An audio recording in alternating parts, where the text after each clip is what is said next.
My topic is harassment of women in positions of power. In all of history, women have always been inferior to men. Men were stronger, smarter, more successful, and more powerful. Due to this inequality of women versus men, women have experienced harassment in the workplace by their clients, bosses, coworkers, and even some subordinates.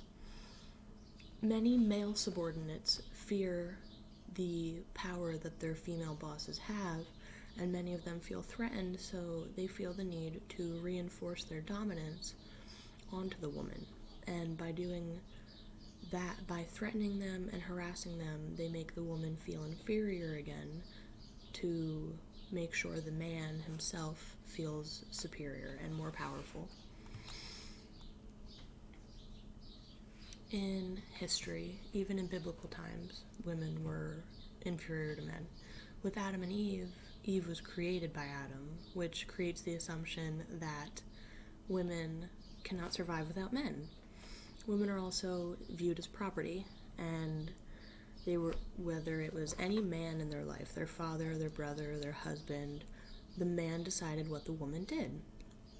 And in any jobs that had any sort of importance, so like government, business, medicine, science, anything of that sort of nature, the women were not involved. Women were at home, caring for the house, cleaning, making sure the kids were okay.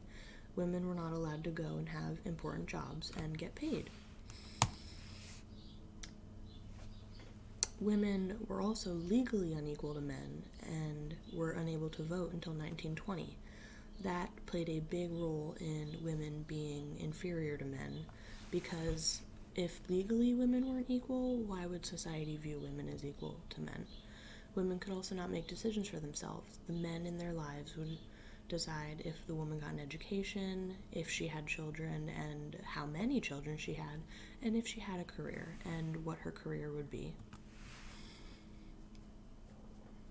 In society, women are nurturing, polite, quiet, respectful, therefore they're seen as weak. Men, on the other hand, are strong, overpowering, aggressive, loud, so they are allowed to do and act however they please. However, in recent years, women have decided they no longer want to be nurturing and have to care for the family and be quiet, and they are going on and trying to get jobs and an education and breaking out of that societal norm. In sexual assault cases, the largest group of victims are women. However, women are also blamed. They're asked, what were they wearing? How were they acting? Did they egg it on? Even when women are victims, they're still at fault. Because women are at fault for this harassment in people's minds, they have a fear of filing a report. They will be seen as dramatic, wrong, they didn't experience harassment at all, and that could affect their job. They could lose their job, they could lose respect, they could lose the chance of getting a raise or a promotion. So many women just sit back and deal with it. They don't want to risk losing anything, and many of the times they think themselves that they're being dramatic and that they didn't really experience a harassment or assault, so they just don't say anything. In HR, there's a preference of gender. Many men are chosen for positions of power because women have an outside responsibility for their families. If their children get sick, the women will call off and take care of the kids. Women also can get pregnant, so businesses will have to give them a paid maternity leave. If men are in these positions, the corporate doesn't have to worry about giving them paid maternity leave or the risk of outside responsibilities, because men aren't the nurturing of the two. It's the woman's role to go home and care for the children. Economically, women are also unequal to men because they get paid 18% less than men do.